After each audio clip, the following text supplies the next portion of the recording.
ex-WWE champion is challenging for the NXT title. Plus, an injured AEW star is returning in a new role, and the wrestling world pays tribute to Jerry Jarrett. It's all in the wrestling news right now. Last night on NXT, Bron Breakker had a new challenger in his midst. Arise, Jinder Mahal. It's Jinder Mahal. It's Jinder Mahal. Remember how well received his WWE title run was? One did not hinder Jinder. You know what? Looking back, right? Yes, he wasn't the most natural fit for WWE champion, but one part of me though, that's something they can never take away from him. He'll always have been WWE champion. I think The same way that Chesney Hawkes is the one and only. Yes. You can't take that away from him. Well, Bron Breakker was confronted last night by... that song's great, by the way. I know, it's a banger. It is. You can't take that away from him. Bron Breakker was confronted by Indus, which is Veer and Sangha, and Jinder Mahal, who has recently become affiliated with them.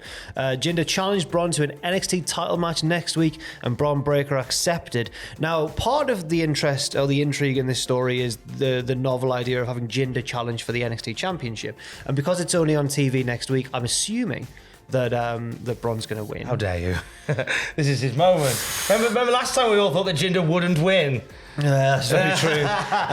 But the back and forth with these two was really good. It was Jinder kind of giving Bron Breakker his props, but then also saying, like, is the pressure not getting to you? You know, I've been there, I've done what you've done, and, you know, maybe now it's time to take that pressure off. Crowd turned on Bron at one point in this. That's the other part of the intrigue here, is the crowd's response to Bron Breakker, because he's been presented as a babyface throughout his title run and the title run he had previous. I think he's a two-time NXT champion because Dolph beat him in the middle.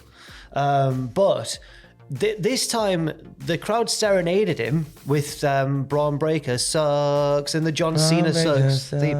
Now, that's new for Bron, that one, especially because he's been nothing but a babyface for his entire... He's just a smashy babyface champion. Oh! And his opponents are always healing it up against him, like we recently saw with Grayson Waller saying, I'm going to get in your head, and he didn't. Maybe the crowd are getting sick of him just running through people again. Maybe there's an air of throwback about Bron Breakker. Yes, like in this promo he did that where he gives Jinder Mahal some grief with Indus. He's out there with Indus. He's like, oh, what's this? The new 3MB? Yeah. Which of you plays guitar? Ha ha ha. Yeah. Bron Breakker kind of feels like a guy that Vince is quietly pushing and writing for in the background. If at any point he says suffering succotash in the next couple of weeks, we know that is the case. But bear in mind that when Bron Breakker became the guy, it was Vince and Bruce Pritchard guiding NXT. That's true. And he was very much seen as, under Vince McMahon's watch, a guy that was going to go on to great things. And obviously since then the tide has turned behind the scenes, and Paul Levesque is leading the creative charge, and he suddenly feels a little bit fish out of water. Yeah, I'd agree with that. Do you think? And that's no disrespect to the work that Not at all. that Bronson Rex Steiner has been doing. Yeah. He's been a grafter, but it just feels like he's a bit of like a Vince McMahon guy in a Triple H world. And I feel like maybe they've been trying to push more of a manufactured personality on him, where he's really not the type of wrestler who needs that. He's basically like more of a Goldberg type, where you just have him beat people and be badass. But instead they had him in the feud with Apollo Crews explaining his love for fishing. There's some weird personality stuff. But so you think that Bron Breakker should be that sort of Goldberg-esque persona who just runs through people? Maybe, but you also think that might be part of the reason why maybe people have turned against him a little bit, because it's Breakker is always winning. That's true. I guess I just, in this very office, in the build-up to that Grayson Waller match, I think I also predicted it, but many of my colleagues were like, yeah, Grayson's going to win that one. Yeah, it felt like it. It wasn't that he lost for me, but it was the manner in which he lost, which was really quite straightforward. Anyway, I don't know. Well, Jinder's next. Carmelo Hayes is on the horizon as well. And again, could be Carmelo Hayes that does it. I think it will be Carmelo Hayes that does it. I think with the timing of it being close to WrestleMania, I know they'd be keen. Yeah, they had a little look at him at Raw on Monday. I think he'll do some stuff on Main Event possibly, or maybe it was just a dark match. They've had a look at him recently again, and I feel like it'll be a case of dropping the title to Carmelo Hayes. Yeah. Hayes leads the the NXT future, and Bron maybe rocks up on a Monday or a Friday after Mania. I think you could be onto something there. But on the road to WrestleMania, there is now quite literally a roadblock. Yes, a pay-per-view called Roadblock is happening. It's the identity of NXT's latest special, I guess we call it, PLE, Premium Live Event.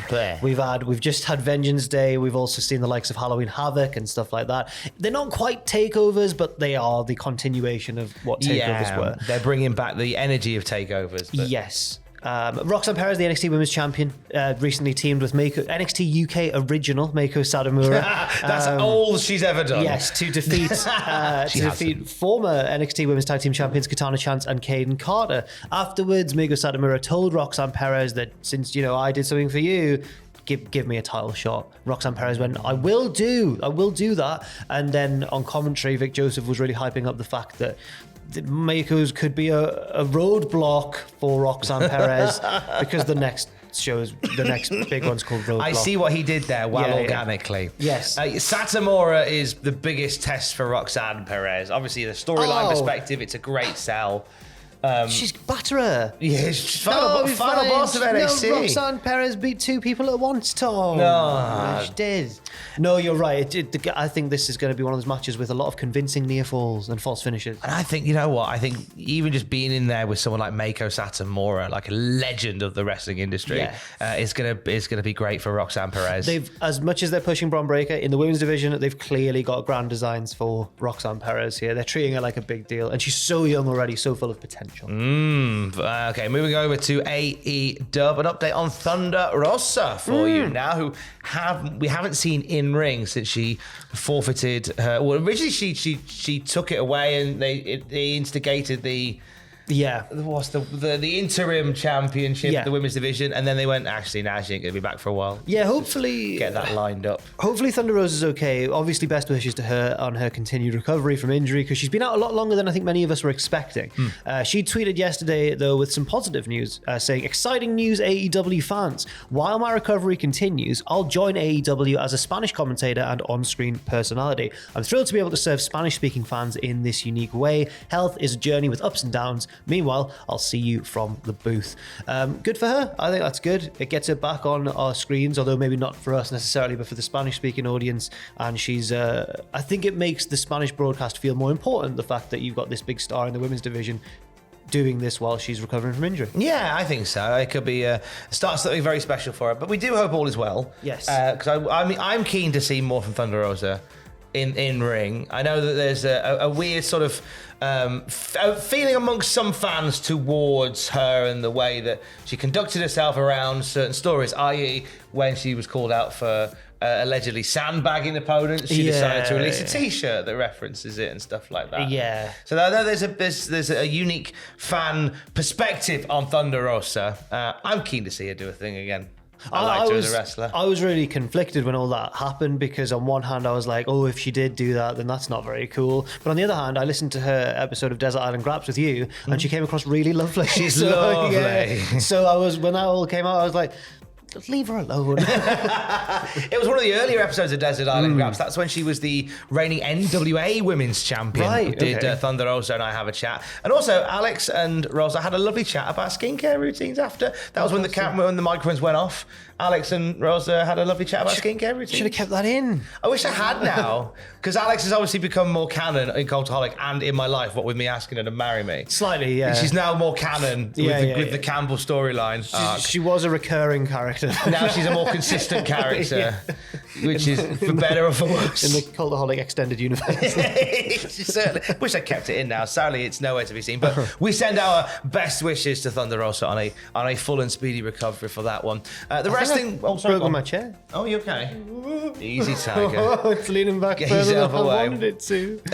Want to say thank you to those, by the way, who joined us for Cultaholic Live. Oh, We'll give that 100%, yes. Some very quick love here, because I know that it's going on the Patreon in the next day or so. Wonderful stuff. So if you're a patron, you'll be able to watch it on there. It'll be on the YouTube channel a short while afterwards. Yeah, thank you very much to everybody who came. Thank you to Tom and everyone else I think we all worked really hard. We did a good job. We did a good job. Look out for that one a bit later on today at youtube.com/Cultaholic. We'll end on some news regarding the passing of Jerry Jarrett. You may have heard this already. Legendary promoter in the world of wrestling, and of course the father of Jeff Jarrett, passed away yesterday. It was reported at the age of 80 years old. Now, he was at the age of 7 years old, Jerry Jarrett was always going to be part of wrestling. There are reports that say he was selling programs for the NWA at shows in like the Mid-South and the West by the time he was 7. Yeah, he was always in wrestling. Always going to be there. He had an in-ring career between the 60s and the 70s, mainly wrestling around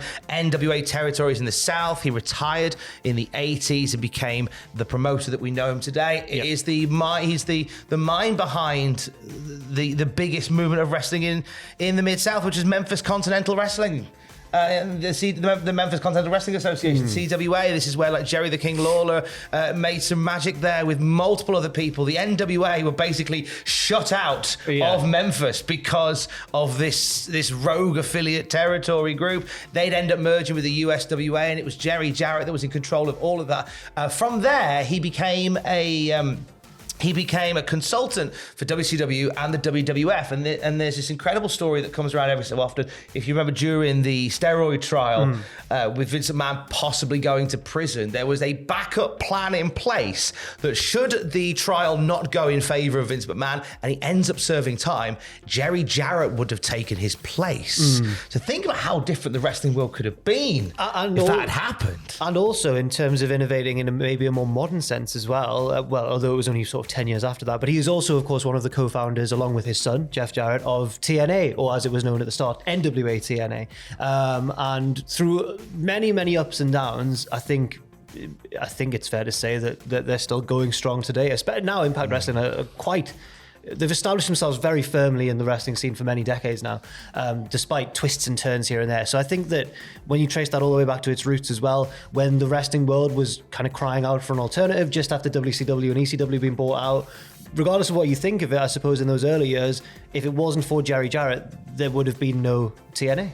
And it traces back to the start of CWA in Memphis and how, again, that was a promotion with a rebel spirit that really knocked people on the backsides. And Jerry Jarrett's a big part of that. So obviously the wrestling world has paid tribute throughout the last few hours. Sean Waltman tweeting, "I love Jerry Jarrett. He believed in me. He is responsible for Marty Jannetty and I becoming tag champs. I was also one of the first people he called to help start TNA. I'm very grateful to Jerry and really sad to know I will never see him again."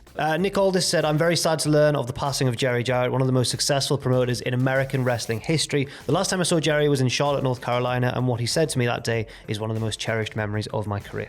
Don Callis says, "I worked for Jerry and Jeff in TNA in 2003 and 2004. Jerry spoke to me about my wrestling, my last night with the company, and it's a conversation I remember very fondly." There's a recurring theme here of Jerry just having those pearls of wisdom that stay with people. My thoughts and prayers are with Jeff and his family. Frankie Kazarian, who recently returned to Impact Wrestling, said, "RIP Jerry Jarrett. Jerry was essentially my first boss when I signed with TNA in 2003. We had several very nice and funny conversations. One in particular, again, that's the recurring theme, one in particular I will never forget. Thank you for all you gave to professional wrestling. My heart goes out to my friend Jeff Jarrett, of course, as well." Promotions such as the NWA, Impact, WWE, AEW have all shared their memories as well. This lovely one from Dark Side of the Ring too, who's a rest in peace Jerry Jarrett, one of the greatest minds in wrestling. His impact on the business is undeniable, and his influence will continue to be felt as long as there are still fans willing to pay to see personal issues settled in the ring. Our deepest condolences with the family. We here, of course, send our condolences to the friends and family of the late, great Jerry Jarrett. Stay safe. Love you. Bye.